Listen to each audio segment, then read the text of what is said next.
The war of nerves at Khe Sanh and the shock of the Tet Offensive became important political issues back home. 1968 was a presidential election year. Polls taken after Tet showed approval of President Johnson dropping sharply. On March 12th, he barely won the New Hampshire primary against an anti-war candidate, Senator Eugene McCarthy. 4 days later, Robert Kennedy announced his candidacy for president. On March 31st, 1968, President Johnson went on television to announce a partial halt to the bombing of North Vietnam and to add a surprise announcement. I have concluded that I should not permit the presidency to become involved in the partisan divisions that are developing in this political year. With America's sons in the field far away, with America's future under challenge right here at home, with our hopes and the world's hopes for peace and the balance every day, I do not believe that I should devote an hour or a day of my time to any personal partisan causes or to any duties other than the awesome duties of this office, the presidency of your country. Accordingly, I shall not seek and I will not accept the nomination of my party for another term as your president. Shortly before the president's announcement, a new military campaign began in Vietnam. It was called Operation Pegasus, and its purpose was to open the road to Khe Sanh. Don Webster reported the progress of Pegasus. The Marines are blasting open Route 9, which runs between Dong Ha and Khe Sanh. So far, they've had only sporadic contact with the North Vietnamese, but they're taking no chances, blasting away at every suspected enemy position. Here, some caves are spotted halfway up a hill. The communists may have been using them to shell Khe Sanh, and the caves are located so that airstrikes can't reach them. No American has been down this road since last August. The communists have blown up the bridges, planted landmines, and somewhere between here and Khe Sanh are probably waiting for a showdown with the Marines. While the Marines are clearing the road and guarding it, the Army's 1st Air Cavalry is invading and taking the hills on each side. The sky is filled with Army choppers flying over the heads of the Marines. The biggest chore for the Marine engineers is the bridges. The communists blew up almost all of them. Not only are new bridges being built, but bypass roads around the bridges are also being constructed. So even if the communists do blow up the bridge again, it won't block the road to Khe Sanh. Using modern bridge-building techniques, the work is going swiftly. A new 35-foot bridge will be built across this chasm in less than 2 days, strong enough to carry tanks. To make the road all-weather, metal storm drains are also being installed. Further east, where Route 9 is more secure, it's turned into a busy highway. It's jammed with Army and Marine convoys. They carry in supplies not only to bases along the way, but also to the men on Operation Pegasus, and supplies that they hope will eventually go all the way to Khe Sanh by truck.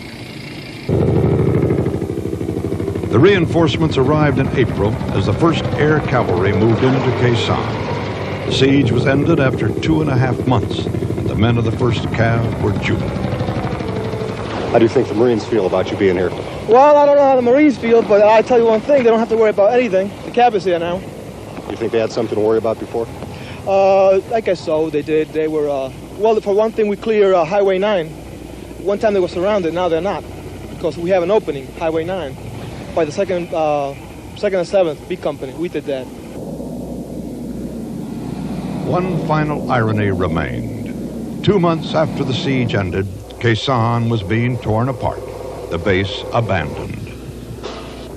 The official explanation was that Khe Sanh was no longer needed.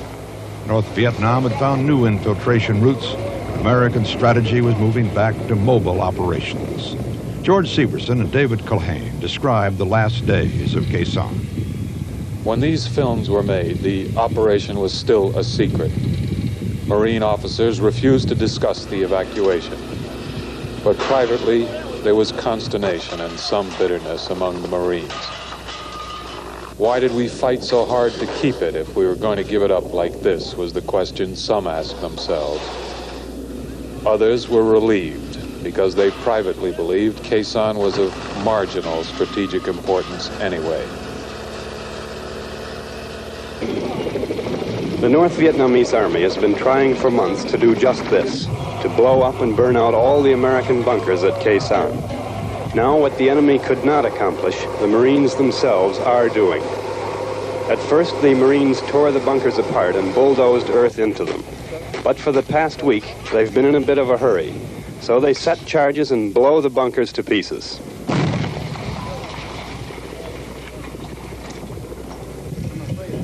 The Marines are determined that Khe Sanh will be of no use to the enemy when the Allied forces depart. Anything that cannot be salvaged is burnt. Cement bunkers are exploded, and wooden shelters are burnt out. Material that is not worth carrying away by helicopter or truck is thrown into the fires. And if the fire doesn't do a complete job, then that bunker too is blown up.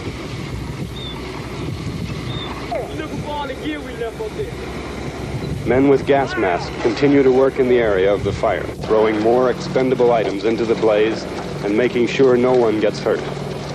The combination of explosives and fire leaves virtually nothing that could be of any use to the enemy.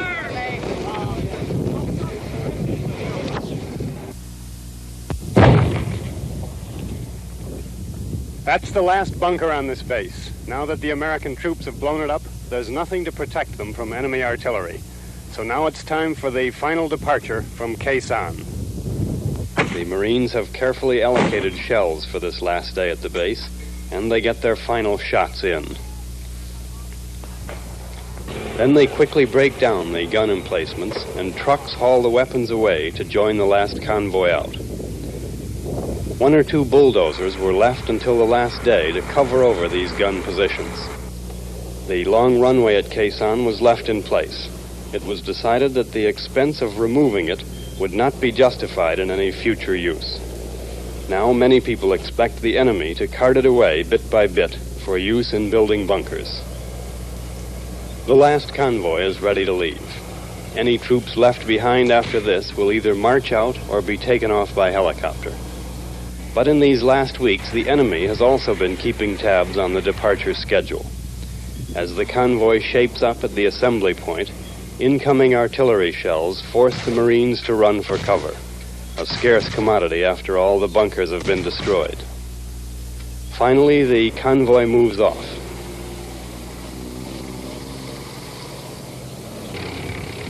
The day after the departure of the Marines, the base seemed from the air like some country garden, abandoned just after plowing.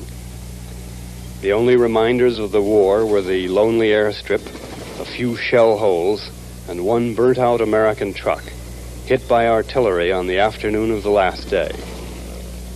Time usually reserves to itself the leisurely task of stripping a battleground of its emblems of suffering and valor. But now, as perhaps befits this strangest of wars, one of the most celebrated battlefields of Vietnam, in a few days, has been reduced once again to a simple meadow. It is possible the communists never intended to capture Khe Sanh. They say now the siege was a diversionary tactic to draw American troops away from the cities. There's still much disagreement about the Tet Offensive. There's also debate about the role of journalists during that period. Some critics argue that after Tet, the enemy was on the ropes and might have been defeated. Instead, they say the media painted such a discouraging picture that America lost its will to fight and thereby lost the war. The argument is even made that newsmen took a Viet Cong defeat and portrayed it as a victory. Let me show you what we did report. An analysis filmed in Saigon on February 14th, 1968, and broadcast on the CBS Evening News. First and simplest, the Viet Cong suffered a military defeat. Its missions proved suicidal. If they intended to stay in the cities as a negotiating point, they failed at that. The Vietnamese army reacted better than even its most ardent supporters had anticipated. There were no defections from its ranks, as the Viet Cong apparently had expected, and the people did not rise to support the Viet Cong as they also were believed to have expected. But as we also pointed out, the communists had proven there was no security in Vietnam, even in the cities. They had disillusioned those who hoped the war was almost over. They had set back the pacification program. 2 weeks later, at the end of a special broadcast on Tet, I offered some further thoughts of my own. I described them then at the time as analysis that must be speculative, personal, subjective. And here is the conclusion of what I said. To say that we are closer to victory today is to believe, in the face of the evidence, the optimists who have been wrong in the past. To suggest we are on the edge of defeat is to yield to unreasonable pessimism. To say that we are mired in stalemate seems the only realistic, if unsatisfactory, conclusion. On the off chance the military and political analysts are right, in the next few months we must test the enemy's intentions in case this is indeed his last big gasp before negotiations. But it is increasingly clear to this reporter that the only rational way out then will be to negotiate, not as victors, but as an honorable people who lived up to their pledge to defend democracy and did the best they could. It is believed the enemy lost at least 58,000 dead during Tet, perhaps 3 times that many wounded. The communist death toll was roughly 6 times that of American, South Vietnamese, and other friendly forces. But the communists did demonstrate their ability to plan and coordinate a massive nationwide attack, striking in surprisingly large numbers. In doing so, they gave new ammunition to American peace groups who argued that we had been deceived about enemy strength and about the prospects for victory. For years there had been optimism, talk about light at the end of the tunnel. That light would never seem bright again after Tet. This is Walter Cronkite, and this has been another in a continuing series of video cassettes on the Vietnam War.